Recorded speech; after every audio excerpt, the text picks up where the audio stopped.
My girl, don't lie to me. Tell me where did you sleep last night? Nirvana. Pero cover lang ng Nirvana ito, di ba? Sa Unplugged. Ang original ay si yung Lead Belly. Basta yun, original. Hindi nila original ito, kinover nila ito para doon sa Unplugged program. Ano ba yun?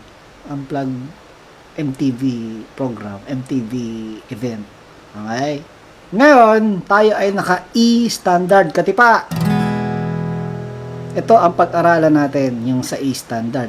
Tapos, pagka ready na kayo na pag-aralan mo na, saka mo subukang ibaba ang strings. Kasi ang tunog nila ng Nirvana doon sa MTV Unplugged ay E-flat standard. Okay? Ngayon, habang naka-E standard tayo, dire-diretso tayo. Yan ang pag-aralan muna natin. Okay? Madali lang naman ito. Yun lang. E, A, G, tapos B, tapos E. Yun lang ang ginagawa. Tapos, yung sa intro, yan, ituro natin yan.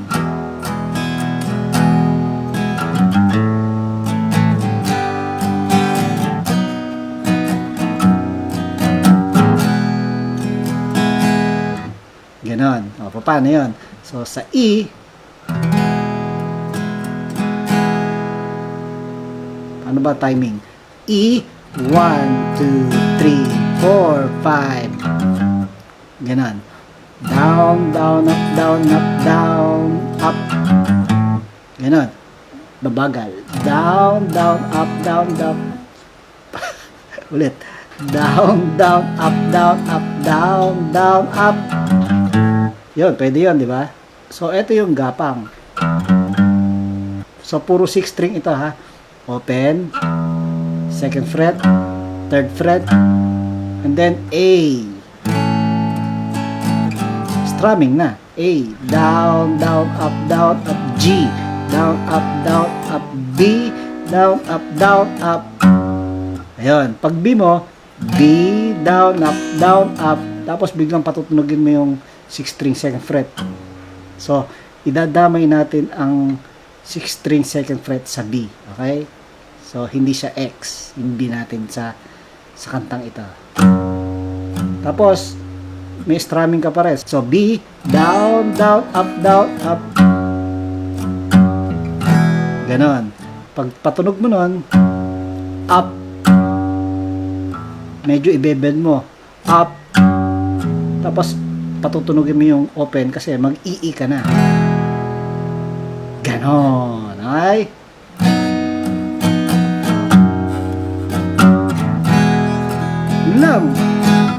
Yun lang yung basic na intro na yung kantang ginawa. So, mabagal. E.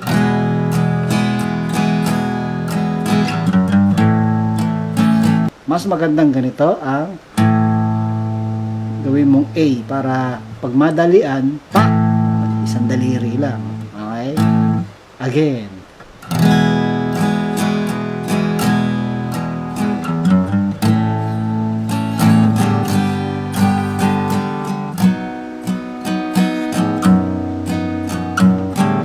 Ganon. So, down, up, pong, papong. Again. E.